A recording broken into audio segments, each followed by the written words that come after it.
একটা বিষয়ে সবাই জানতে আগ্রহী, কখন আমাদের সরকার বিদায় নেবে। এটার জবাব আপনাদের হাতে। কখন আপনারা আমাদেরকে বিদায় দেবেন? আমরা কেউ দেশ শাসনের মানুষ নই। আমাদের নিজ নিজ পেশায় আমরা আনন্দ পাই। দেশের সংকটকালে ছাত্রদের আহ্বানে আমরা এই দায়িত্ব গ্রহণ করেছি। আমরা সমস্ত শক্তি দিয়ে দায়িত্ব পালন করব।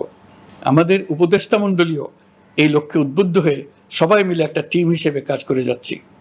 কখন নির্বাচন হবে সেটা সম্পূর্ণ রাজনৈতিক সিদ্ধান্ত, আমাদের সিদ্ধান্ত নয়। দেশবাসীকে ঠিক করতে হবে আপনারা কখন আমাদেরকে ছেড়ে দেবেন। আমরা ছাত্রদের আহ্বানে এসেছি, তারা আমাদের প্রাথমিক নিয়োগকর্তা। দেশের আপামর জনসাধারণ আমাদের নিয়োগ সমর্থন করেছে। আমরা ক্রমাগতভাবে সবাইকে বিষয়টি স্মরণ করিয়ে যাব, যাতে হঠাৎ করে এই প্রশ্ন উত্থাপিত না হয় আমরা কখন যাব। তারা যখনই বলবে আমরা চলে যাব।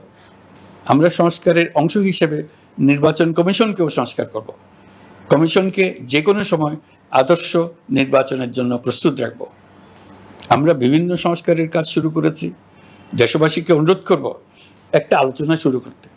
আমরা সর্বনিম্ন কি কি কাজ সম্পূর্ণ করে যাব, কি কি কাজ মোটামুটি করে গেলে হবে। এই আলোচনার মাধ্যমে আমরা একটা দিক নির্দেশনা পেতে পারি। তবে চূড়ান্ত সিদ্ধান্ত রাজনৈতিক সিদ্ধান্ত, সেটা রাজনৈতিক আলোচনা থেকেই আসবে। এই দিক নির্দেশনা না পেলে আমরা দাতা সরকার এবং আন্তর্জাতিক অর্থনৈতিক প্রতিষ্ঠানসমূহের সঙ্গে আলোচনায় দৃঢ়তার সঙ্গে অগ্রসর হতে পারছি না। আমি নিশ্চয়তা দিচ্ছি, আমরা আমাদের পক্ষ থেকে মেয়াদ বৃদ্ধির কোনো প্রশ্ন তুলব না। আমরা আপনাদের সকলের দোয়া চাই। যেই কদিন আছি সেই সময়টুকু উপদেষ্টা মণ্ডলীর প্রত্যেকে নিজ নিজ সাধ্যমতো দেশের এই সংকটকালে সংকট উত্তরণে যেন নিজ নিজ মেধা সাধ্যমতো কাজে লাগাতে পারে। নতুন বাংলাদেশ গড়ার যে সুযোগ ছাত্র জনতার রক্তের বিনিময়ে আমরা অর্জন করলাম, আমরা আমাদের মতানৈক্যের কারণে সেটা যেন হাতছাড়া করে না ফেলে, এটা আমরা নিশ্চিত করতে চাই। এই সুযোগ এবার হারিয়ে ফেললে আমরা জাতি হিসেবে পরাজিত হয়ে যাব। শহীদ, আহত এবং জীবিত ছাত্র জনতার কাছে আমরা প্রতিজ্ঞাবদ্ধ থাকতে চাই। আমরা এই অর্জনকে কিছুতেই হারিয়ে যেতে দেব না।